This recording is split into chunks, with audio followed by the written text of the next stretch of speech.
Welcome, welcome, ladies. We'll get started shortly. All right, it is that time. We are going to take a moment and just center and ground. You're welcome to turn your cameras on if you're able to. Let's go ahead and just close our eyes and begin to settle in. Take a big, deep breath in through your nose and sigh it out. Another big full breath in. And sigh it out.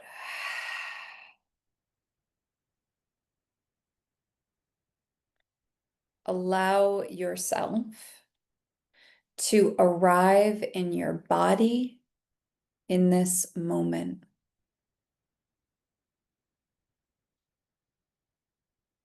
Soften whatever you can soften. Let go of whatever you can let go of. And tune into your senses, noticing the temperature and texture of air on your skin. Becoming aware of any taste that's present in your mouth.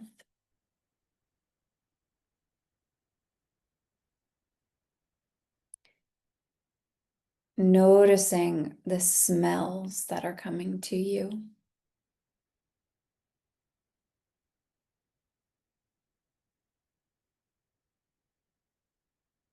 Noticing what you see in your mind's eye. Lights, colors, shadows, shapes. Then noticing the sounds around you, the sounds inside of the space you're in, and the sounds outside of the space you're in. Acknowledge it all and let it be.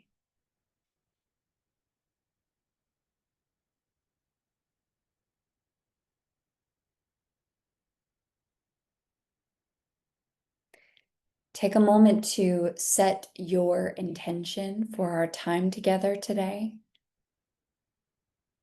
Holding that intention in your mind's eye. And when you're ready,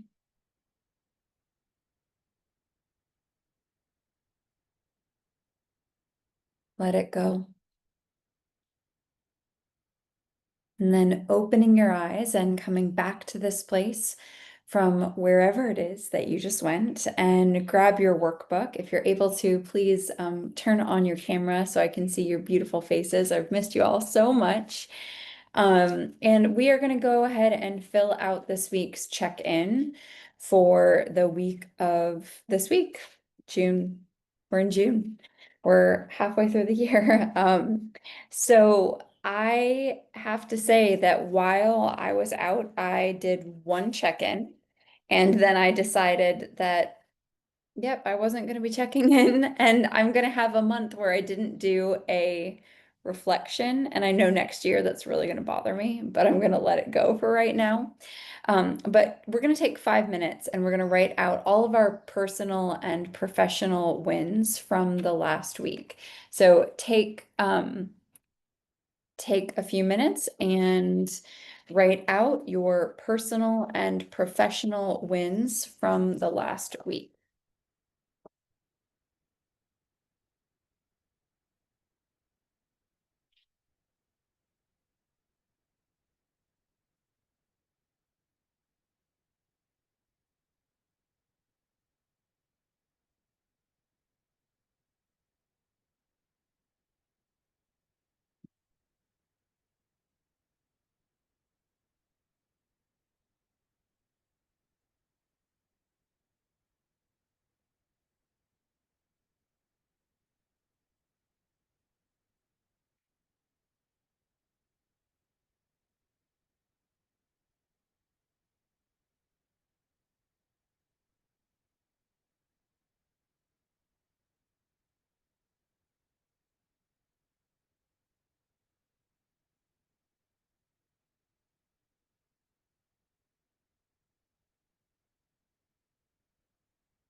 Okay, now please share in the chat box a few of your wins from the previous week, and then write out your three most important things for the week to come. Your three most important things from the week to come. And I'm just going to set a timer for 2 minutes and then I'll check in and see where we are.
All right, ladies, I'm excited to see your wins, so please drop them in the chat box if you're able to.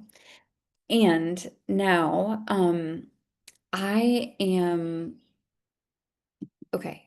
It's been a month. I haven't been here. And so normally what we would do at this time, I would say, all right, think about what happened last week and what are your takeaways from last week so that we can jog our memories. But I am happy to report I did not watch any of the videos because I wasn't supposed to be working and that would have been working. So I did not watch any of the videos, which means that I missed out, I'm sure, on some really great things. So I would love for you to think back on the folks that were facilitating. So we had Megan facilitating, we had Mary Beth, we had Liz. Um, who else? Who am I missing? I'm missing somebody. Sarah, Jade, thank you. I wasn't sure if you did Artist Way or if you did this one. Mary Beth. Mary Beth, yep. So think back on all of those and what were your takeaways? What were the standout things from those experiences? I want you to jog your own memories and fill me in. And uh, Lauren, I don't know if you got to watch any of those while you were out either. So you and I will be probably reaping the benefits of this together.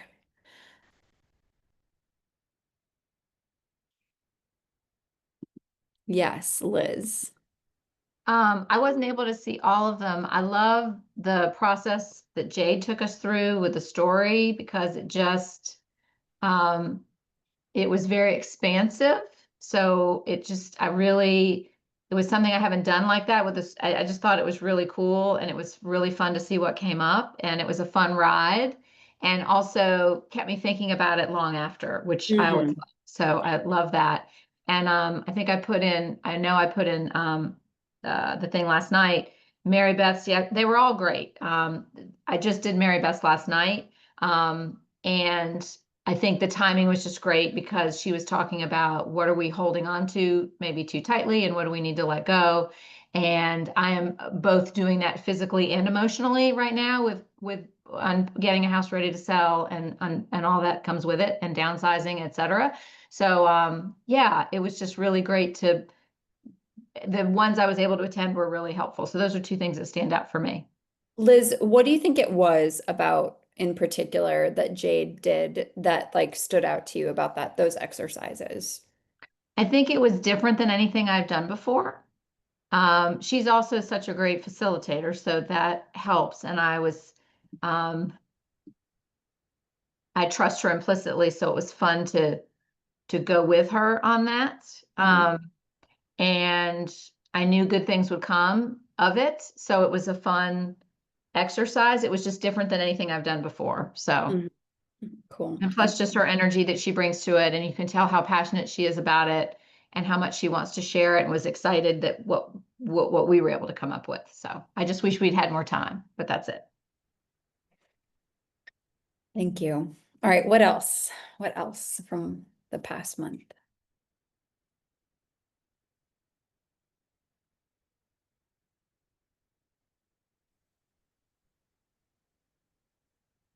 No other things. Yeah, I'm sorry, I was with you. I did not have a chance to really check in. So I That's just am getting back. So I don't have much to add about the last month, but I'm excited to be back and I'm excited to see you.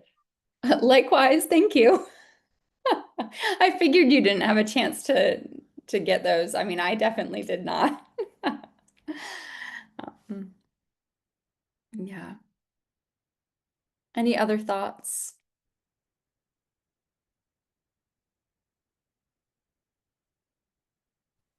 I'll be honest, I really enjoyed it, but I don't know that I remember it.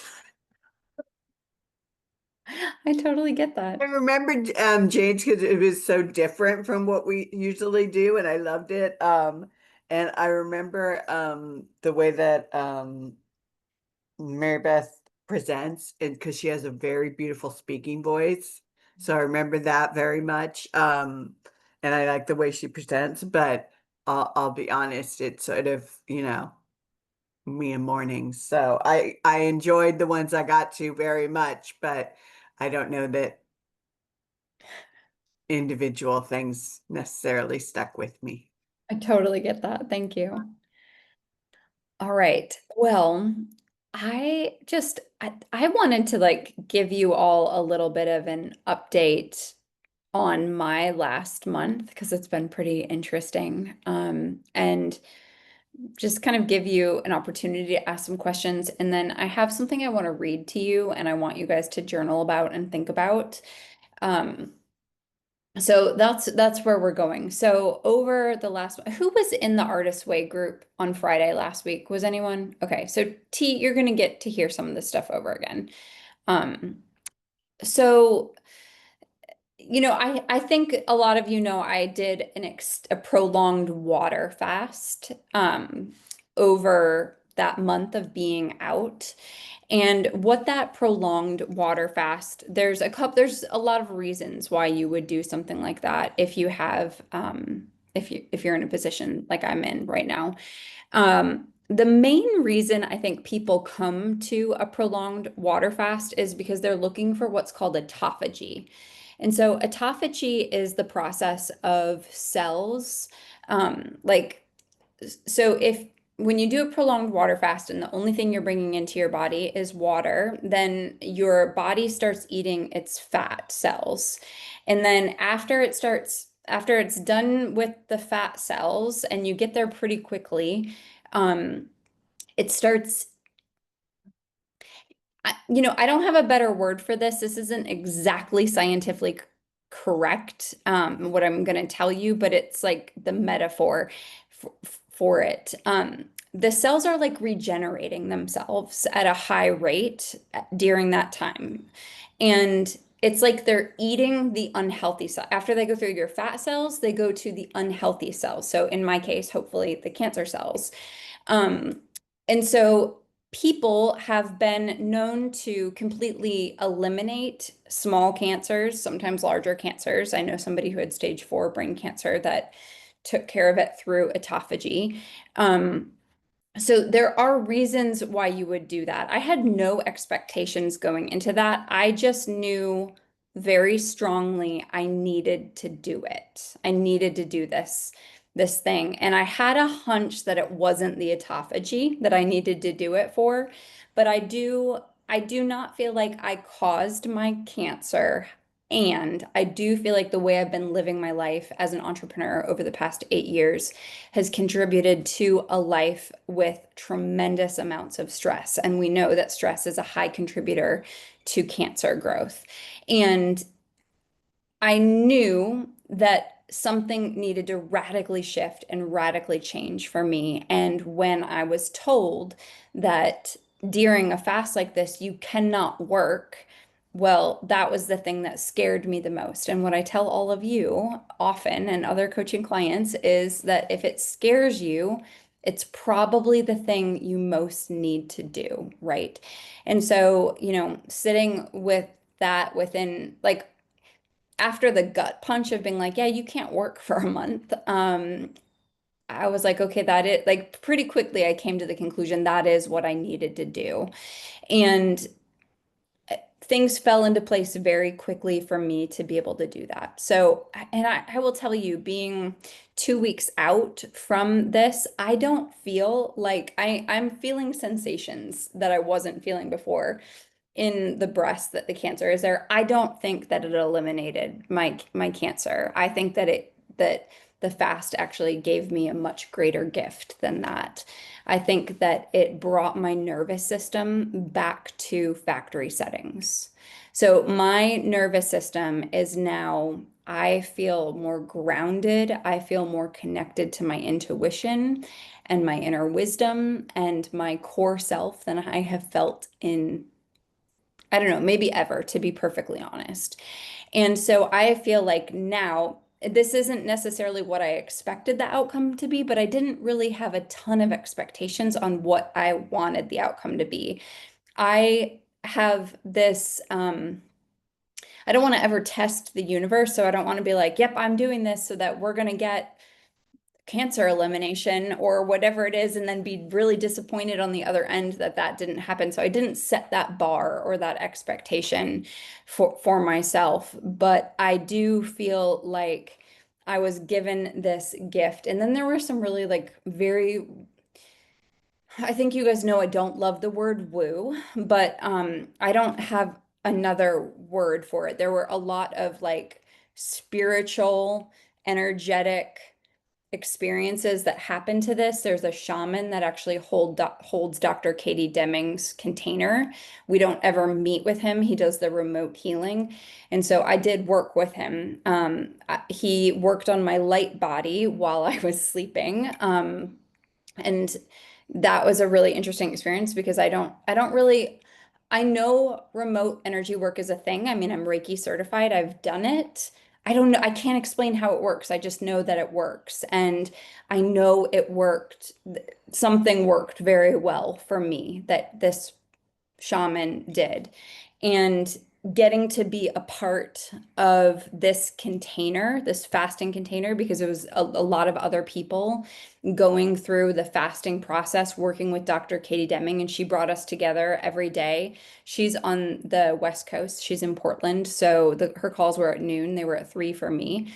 So every day at 3 o'clock, I got to get on a call with Dr. Katie Deming and the other people that were fasting, and people who were open to having us, I think anybody who's like, yeah, I'm not going to eat for, 14 to 30 days to heal myself. I mean, it's a different kind of person that is coming together. It's the type of person that says, I'm going to take healing into my own hands. And yes, I might do some of this conventional things. I am doing conventional things.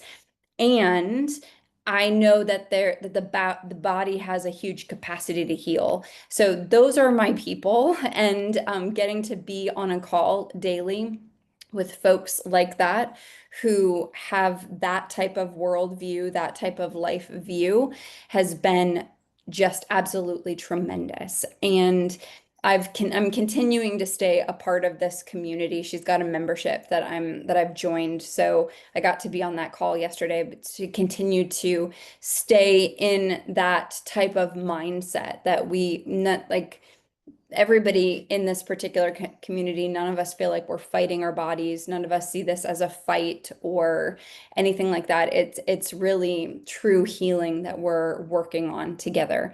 So that is where I have been and what I have been doing over the past month. And it was, yeah, it was radical, and it was incredible. I had more energy during that time than I have had.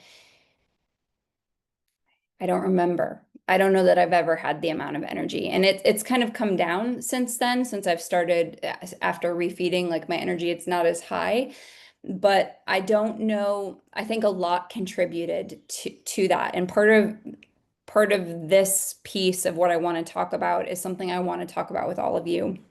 So when I was told that I couldn't work for a month, that meant taking Instagram off my phone. It meant taking Facebook off my phone. It meant taking my work email off of my phone.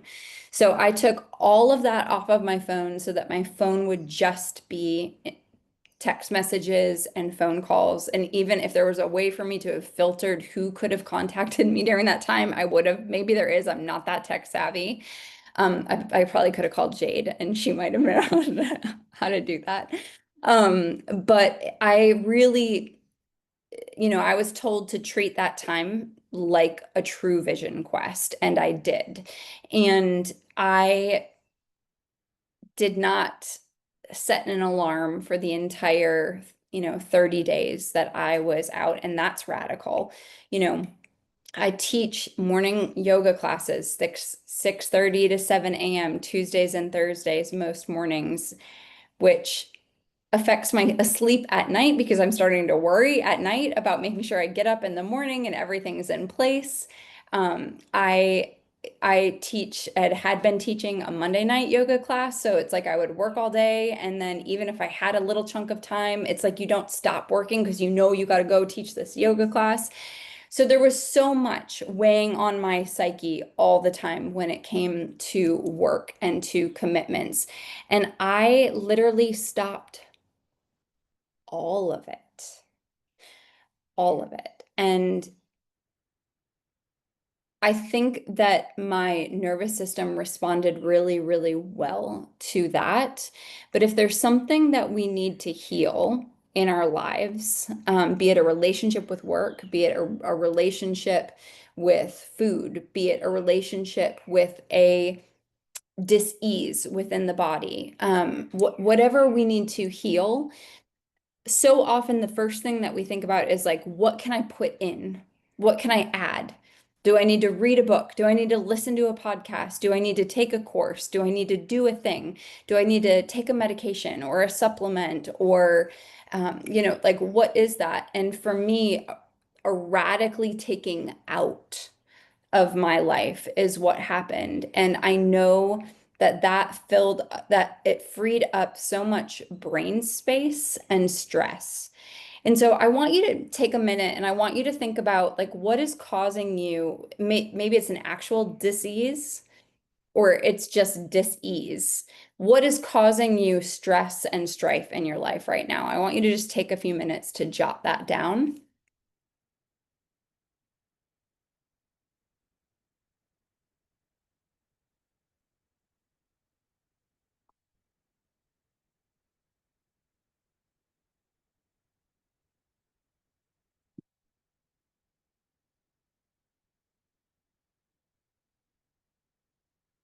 Liz, I'm sorry you have a plumber. I don't know what you have to have a plumber for, but that's not good.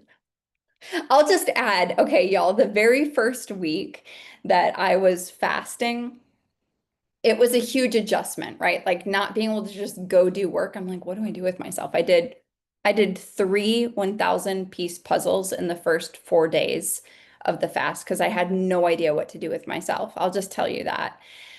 And I have had a leak in my kitchen for longer than I should admit. And it's been causing some major damage in a wall in my kitchen. And I've wanted Philip to take care of it because I couldn't afford a plumber. And he is finally finished with his apartments. And he said, okay, I'll take care of that. The dude, and I mean, I didn't need my kitchen, right? I finally didn't need to be in my kitchen. So he replaced like 70% of the plumbing in my house, right? Like, so he completely replaced all of the plumbing. Like, there were so many things wrong. Yeah. And so having that done also helped. alleviate a tremendous amount of stress in my life, knowing that there is no longer water. I mean, I still have a rotted wall, but like there's no longer water running into this rotted wall. The joys of old homes, y'all.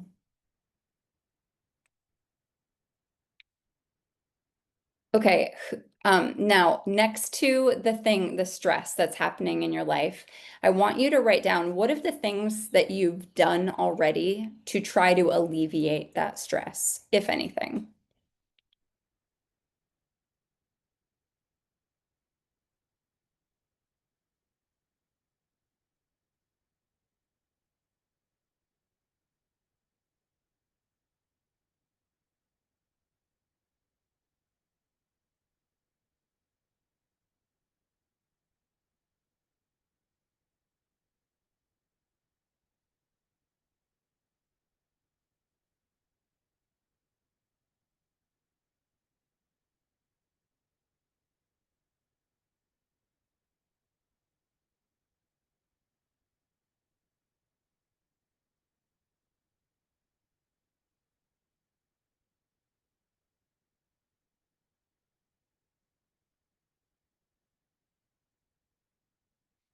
And now I want you to close your eyes and I want you to put your hands on your heart center.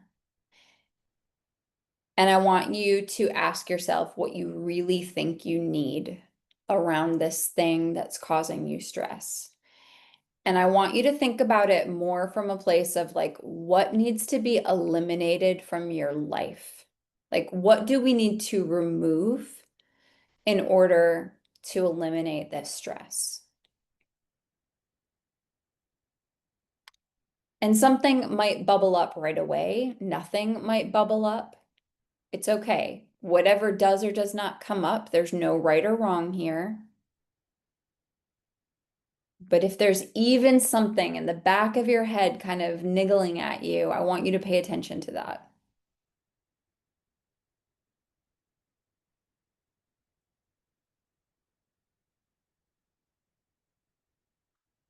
And if you're having a hard time kind of dropping into that heart center, I want you to begin breathing in through your nose to a count of 4, 3, 2, 1.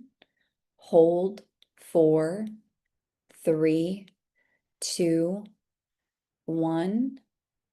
Exhale to a count of 8, 7, 6, 5, 4, 3, 2, 1. Let's do that again. Breathe in. 4, 3, 2, 1. Hold. 4, 3, 2, 1. Exhale. 8, 7, 6, 5, 4, 3, 2, 1. One more time with me counting. 4, 3, 2, 1.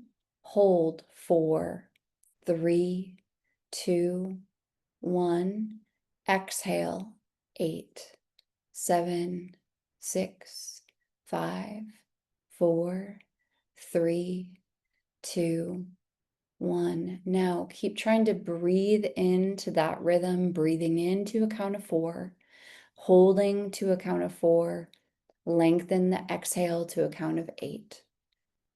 And as you do that, see if you can establish the mind-heart connection. Just imagine just a road leading from the heart to the brain and the brain to the heart.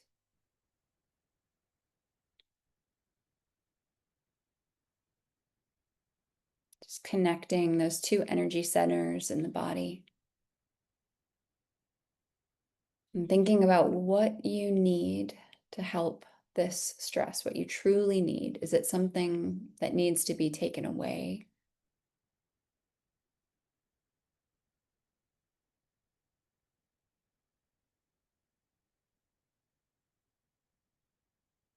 And slowly just releasing and coming back to this moment.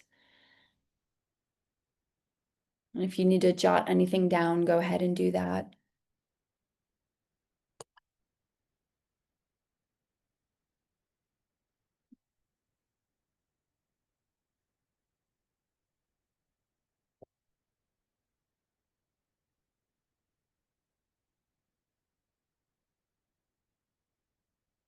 What came up for y'all with that? Anybody want to share?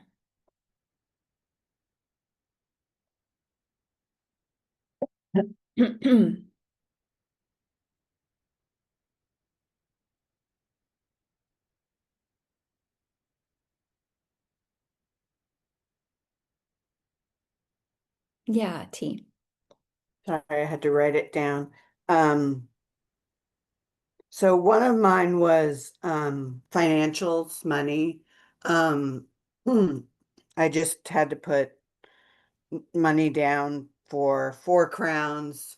I'm going to need to fill a little filling, and then they're going to have to redo my Invisalign, bottom Invisalign for the 4 crowns. And then, I'm on disability. Disability income is secure until 2099, but when I turn, I think either 62 or 65, they'll boot me over to Social Security. And as we know, Social Security is not very securely funded. So, and the things that I'm doing is I have gratitude for what we have. Stony and I, he has a job where he has a pension. We also have a Roth IRA. We overpay our mortgage every month. So we've got that security there of like, we're already like, we have more equity than we owe. But when I did the visualization, it was interesting. What came is that immediately was like actually clear all the clutter away Mm. so that I can see what the situation is. And the image was it's like all of this like clutter keeps us like penguins, pigeons, like pecking, looking down, pecking, looking down, and never being able to like raise our heads and clearly see the whole situation, our whole financial situation, our whole home situation, our whole everything situation. And Mhm. so it's like clear the clutter, not for like a visual or a nicety thing, but because it is a distraction that keeps us from seeing the bigger picture. Mhm. And it was interesting to me, like, oh, that's why the clutter clearing is important. That's why it tugs on me all the time. Because Yeah. until I get these messes pull on my brain in a way that doesn't let me see clearly. Mhm. Mhm. Yeah. It's like some actual eliminating of things. Yeah. Yeah. Thank you. Anyone else want to share anything that came up for them in that? Sorry, I just want to say, like, yes, actually eliminating, not reorganizing so I can fit the same amount of things into the space, getting rid of. Mhm. Mhm. Yeah, Liz. Feel like I'm talking too much. And I did want to say too, I thought about it afterwards. Megan did the wonderful thing on nutrition. And that was also really, so like I thought about that because she won't see the chat and I just want her to know like it was also very powerful. So anyway, I want to say that. I think what was interesting about that is the first thing that came to me was to trust and have faith in the process because I'm literally just in the mode of there's just so much happening right now. And so just to sort of relax and let go of the fear and trust that it's all going to be fine. I keep telling myself, everything's fine, everything's fine. And also I'm having to speak up more for myself in order to help me alleviate that rather than like speaking more clearly, I'm not communicating enough of what's up here and what's happening to everybody else. So yeah, and I will say there's nothing like the urgency of a move. I thought I was good at clearing clutter, and I'm not really, but there's nothing like an urgency. Not that I want you to move, T, but there's nothing like the urgency of a move. I mean, I've got 4 bags here to Goodwill. So yeah, that'll help you clear the clutter. Yeah. Liz, since you told us you're moving back to North Carolina, the thing that I keep thinking about and wanted to ask you, and maybe this is a conversation for another day, is like all of your parents' stuff. Do you still have it, or is it moving Um, with you? No, I got rid of those 20 boxes last summer, thank God. I can't imagine if that was on my now. I'm so glad I took care of that. We still have furniture and things of that, and that's a whole nother thing. But no, those boxes they have gone to new homes, and that's Good. great. Good. I'm so glad. Yeah. That's crossed my mind. I can't,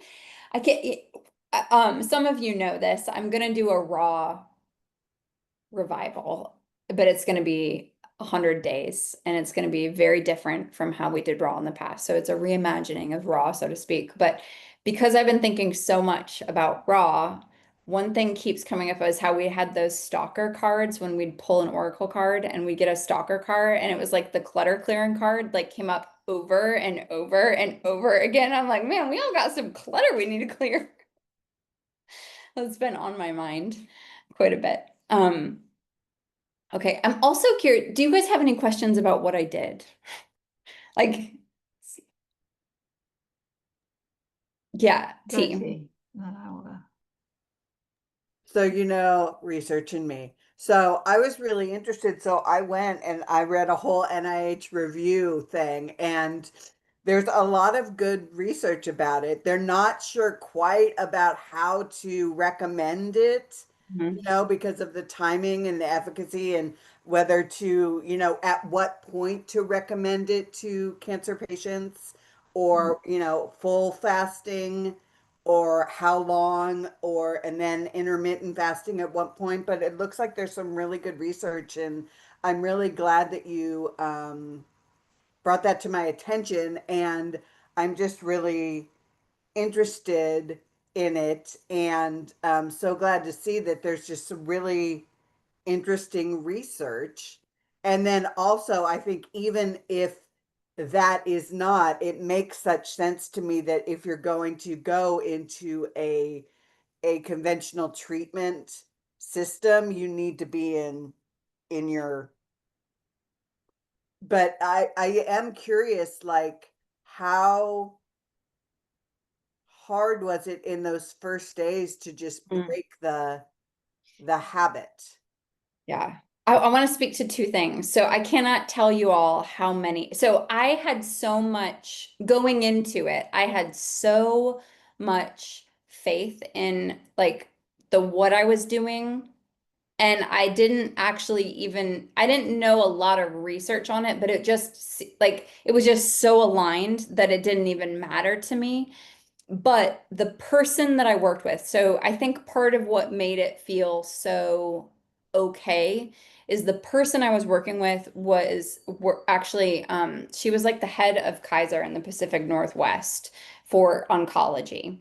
And so she has this very incredible oncology background and has since come into the more holistic medicine, like being like, everything I did was kind of wrong. Like the way we approach this is wrong. And so she can speak just so intelligently to the research, why you would do certain treatments, and she doesn't judge anybody for any course that they're taking. So it's like, okay, you want to go all conventional, you want to add in a little fasting, whatever, great. You want to just do a complete water fast and go all holistic, great. Let's talk about how we can make that successful. So there's like no judgment, no anything. She's just fully there to support you. But I cannot tell you all how many people. So I'm like, oh, I'm gonna do this water fast, and I'm just saying it like to the interwebs, like this is what I'm gonna do, and like nobody's questioning me, and I like at least publicly, and I was like, that's interesting. I expected to get some pushback here. Like I'm saying I'm not gonna eat for 30 days. Like what in the world? Like nobody's questioning that. And I don't know if everybody was just like scratching their head or like what was going on, but so many people after the fact were like, yeah, I talked to my friend with cancer, or I talked to this doctor or whatnot, and they all of them said exactly what you said. Yeah, there's a lot of research behind that. But I will tell you what, that my oncologist, who I've met with once so far already, and my surgeon, who I've also only met with once so far, they both totally poo-pooed it. And so it was like very much like, oh, okay, I'm hitting the pause button. I'm not exactly telling them I'm hitting the pause button. I'm going to do what they're telling me they want me to do, but we're going to do it on my timeline, not their timeline. And I don't really give a shit what they think about it, because I couldn't believe that people who are in this world haven't at least done some research on this particular um, modality of healing. But I've gotten that a lot. There's a ton of research behind it. And it is that like there's there is a ton of research, but there's not enough research. And there's not enough research because it's not super expensive to do a water fast. They're not going to have you for ongoing If it does work, they're not going to have you for ongoing treatments afterwards. All you need is water and some doctor supervision and to get blood tests. So I could leave the house once a week. And the reason why they say leave the house once a week only is because if you were to get in a car accident, your electrolytes, you cannot have an IV because it would totally fuck with your electrolytes, right? Like to be infused. So I was allowed to leave the house once a week to go get my blood drawn, because they wanted to make sure that my body was processing it well, right? So like if my numbers, like let's say, I mean, my kidney function, like the numbers got a little high, but like a doctor knows what is too high given the circumstances and what is not too high. And so with water fasting, they say you can really go 7 days on your own without doctor supervision. You don't want to do more than 7 days without doctor supervision on your own. It can get dangerous. And it's not that the water fasting itself is necessarily really dangerous. It's that the refeeding becomes really like the reintroducing. And that was the hardest part for me, was reintroducing. Like that was the most miserable, frustrating thing, because you have to be very strict. You can only have like well, I'll answer the question of like, was I hungry? No, oddly enough. Like it's not hungry. Like your body turns off the hunger signal at a certain point. Like, so I wasn't hungry per se. It's breaking the habit of just wanting to eat more than anything. Okay, so what was your second question, was like how did I get through the first, like what was the second question, T? That's what I was wondering, was like the first few days, like just that habit of, oh, I Right. reach for food, or oh, this is the Mhm. time we eat, or oh, this is like, what did you do in those times? I puzzled. Oh, that's right, you did puzzles. What was I thinking? That's how you kept your hands busy. Yeah, I puzzled, and I puzzled a lot, and I just like I puzzled, I read, but I was really trying to stay off social media. Right. And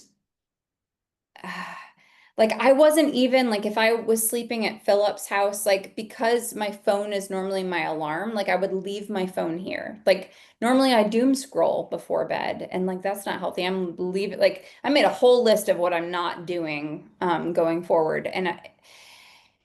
But yeah, I don't know how to explain it. The first day was the hardest. The first day is the hardest. However, I do 24-hour fasts sporadically, so I knew what to expect. Mm, Day two, I was dizzy. So I did have to leave the house on day two because I had to go pick up my paintings from the residency that I had done. So Philip went with me. I didn't drive. But I was dizzy. Like getting up and down, I was dizzy. They say don't shower during like only you can take baths but not shower. I showered through the whole thing. I just didn't tell my doctor because I'm like I don't want to hear it. I'm gonna take a shower and not a bath. And I'm not. is that because they were worried about dizzy, like they don't want you to fall? Yeah, but I wasn't having those kinds of like pressure changes. You could do gentle yoga while you were fasting, but I will tell you, because I teach so much yoga, it felt like work to me. Yeah, And like sure. I tried it one day and I was like, nope, I'm not doing this. Like it was really counter to what I was trying to accomplish. It brought me back into work mindset. Sure. So So, I mean, I get hungry at 3 in the afternoon. Like, so now I've never, so I'm like my stomach might growl and I'm thinking, oh my gosh, if you're just on water, I don't it know it how much. turns off. That turns off. Okay, that's fascinating. No, because and I haven't fasted before. I will say I was nervous about you doing it. I didn't want to say anything because I trusted that you, I mean, I know you enough to know that you, but I felt so much better in one of your updates when you said you were under medical supervision, like getting your vitals checked and stuff, because I didn't know that. I didn't know if you were just on your own drinking water for a month. And I was like, well, that's a little scary because you're this big. So I was just honestly, I was worried. I thought, but I trusted that. And when you said that, I will say that was, I didn't give you pushback because I knew, first of all, you were going to do whatever you're going to do, but you also, your intuition was so strong about it. But I will say that gave me some peace of mind knowing that you were doing daily blood pressure, just because, Yeah. like I said, you're this big. So, You have to, under the supervision that I did, there's a bottom that they'll cut you off at. okay. Like looking at BMI stuff, there's Yeah, a yeah, bottom that sure. they'll cut you at. They monitor, like I had to register my blood pressure every day, my weight each day, my glucose and my ketones each day. So I was pricking my finger every day, my temperature, and then you give them other really juicy information like your bowel movements and your urine Yeah. output and Sure, what. sure. But that made, um, I will say from a perspective, it just felt, because I just didn't, I was, not that I'm totally for non-Western medicine, holistic stuff, but I also was like, I just want to make sure yeah, yeah. you're okay. The other thing, let's see if I have it. I've got, yeah, two things. So water had to be filtered, right? So you have to have certain water filtration systems. And I got a Berkey before the fast started. So I used the Berkey. And then I didn't know this at all. Like this was completely new to me, but structure of your water is really important. I had no idea. So, and I pushed back. In fact, like it was like the Friday before my fast started, there were two things that I was supposed to have bought that I didn't buy because I'm like, come on, people, I'm not spending that kind of money on this shit. Like that seems really woo, but it's not. And this is an Analama wand, and this actually brings coherence to your water. And Dr. Deming did a podcast episode about it with the creator. And so I would fill up 32 ounces of this and you put it in there for like a minute. It tastes different than, and I don't know if you guys would register. My taste got really sensitive. So I could really taste the difference between it before the Analama wand and after the Analama wand. And if you do it once, it brings coherence, and the coherence of that water doesn't go away. And the research that they do shows that immediately after drinking water that has its own coherence, your brain then has coherence. So they can track that in stuff. And then the other thing, and I still don't understand why this is important. It's not my favorite thing. It's the thing that kind of went out the window, sort of, I mean, I still do it. Like I do one of these a day, but this is an Echo flask. And what this does is after I've brought coherence to my water, I dump the water with coherence into this, and then I press a button and it brings hydrogen into my water. And that is supposed to be super important. So I was drinking 92 ounces of very structured water a day. And that sounds like a lot, but like it's like was kind of my meals. I would drink my first 32 ounces from the time I got up until lunchtime. And then at lunchtime till about 4 or 5 o'clock, I would drink another 32 ounces. And then from that until I went to bed, I would drink my second 32 ounces. And then I was able to, so it just felt like my meals basically. And then I had to take, there's this salt that I would take in it. So it's supposed to be good for your teeth, but they had me take a like I had to put in salt. So there I could have this one salt rock a day. It was very tiny. And then I found out they've recently upped it to every 32 ounces you get another salt rock. And I would have killed for 2 more salt rocks. Yeah. And two I would drink 2 ounces of this like mineral stuff, and it had no flavor. The mineral stuff was like, the salt actually was a little sulfury, but the minerals that I was taking, just absolutely no flavor, just very, very dark. And so I was taking 2 ounces of minerals a day as well. So like, um, yeah, they don't let you, she didn't let us brush our teeth with traditional toothpaste. I could brush my teeth with just a toothbrush, or I could brush my teeth with baking soda. And because when I was little, if we'd run out of toothpaste, my mom would make us do the baking soda. I knew how bad it would taste, so I was already prepared for that. So I just did that. And I could shower in water, but I couldn't use soap. And I have to say, my hair looked great. I was really surprised. My hair looked really great on the fast.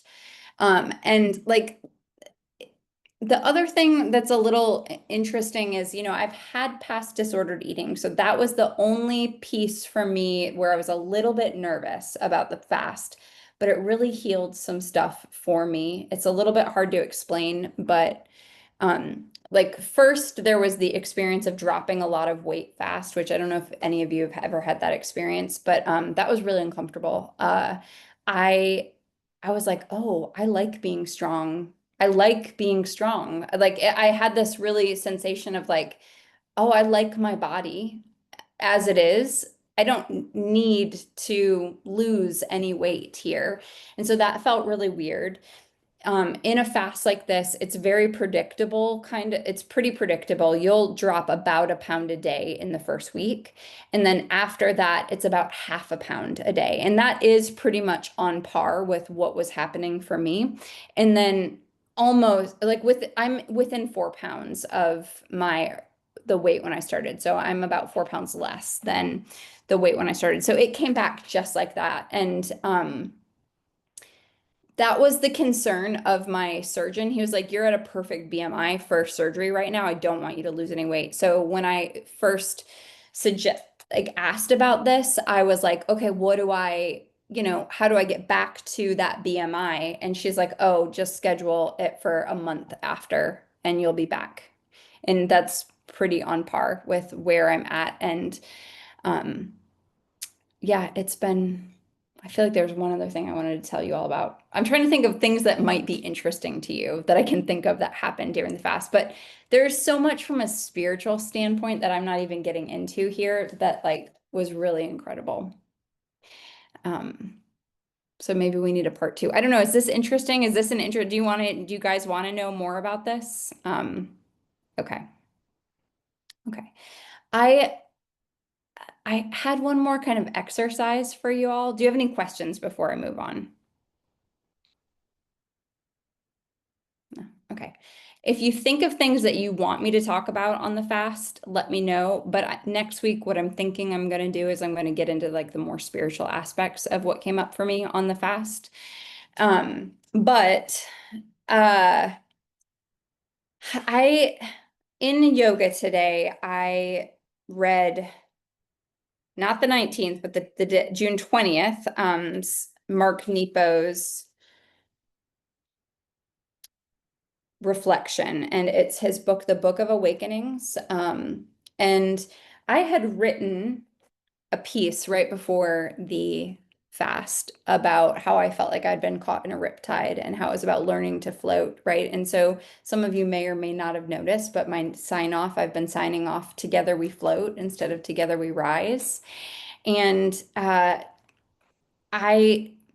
only picked reading the 20th instead of the 19th to my yogis today because it was shorter than the 19th, and I didn't have a ton of time in Shavasana for them, but it's really apropos. And I thought that, we're midway through the year. All of us are lost in our own life. It might feel like the world's on fire. It might feel Just like there's a lot going on. And I think that this is a really poignant reading that I wanted to share with all of you.